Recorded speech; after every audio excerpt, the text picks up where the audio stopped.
I'm here with State Representative Deanna Maldonado, who's just keynoted our event here in Austin.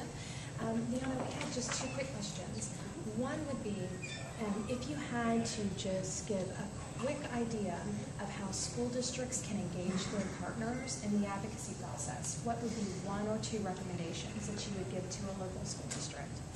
And that's a good question, because right now we're looking at doing more regional collaboration, and then and make sure that school districts may be working with each other, nearby school districts, as well as their business partners.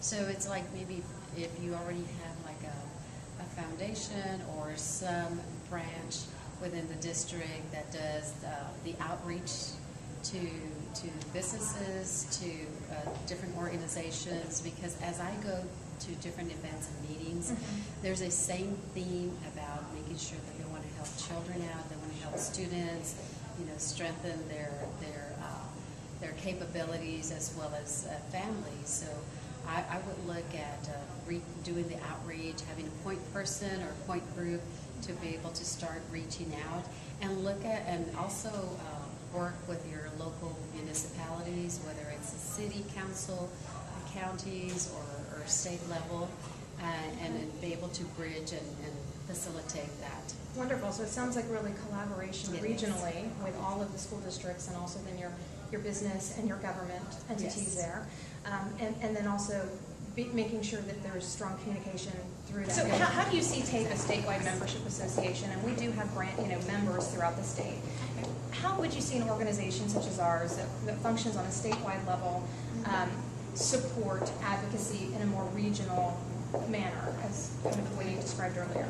Okay. I think with any organization, you pick or decide what your priorities are, which maybe 2 or 3. Don't get too many priorities, but definitely get 2 or 3 strong priorities that TAPE can have, and deliver that concise message, and be consistent with.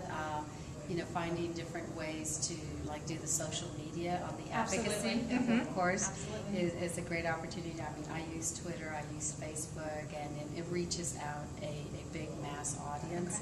I would also work with the legislature, especially when legislators are forming their agenda. It's a great opportunity to visit with the different members, and then that way you're able to pass that message and stay and keep those priorities and make them go a little bit further out. And then, because at any point when you have the legislation, you want to make sure that those issues are taken into account when they're forming them. And then also when you go to different school districts, the different the regions, that you're also sending that message and making it out there. Wonderful. Do you have time for one more question? Because I remember my other one is charge. If you were to give a charge to our attendees here today, what would it be? Charge. Again, from what the theme is and what the issues are, then the most effective way is just to go back and get that message out to members who may not have attended, and or to leaders, whether it's superintendents, administrative area, educators, and supporters or partners who are in the education advocacy. And just do a good marketing campaign, because that's what's important to get out there. Of course. Wonderful. Thank you so much. Thank you. Thank you for being here today and joining us and answering my questions. Thank you. And you're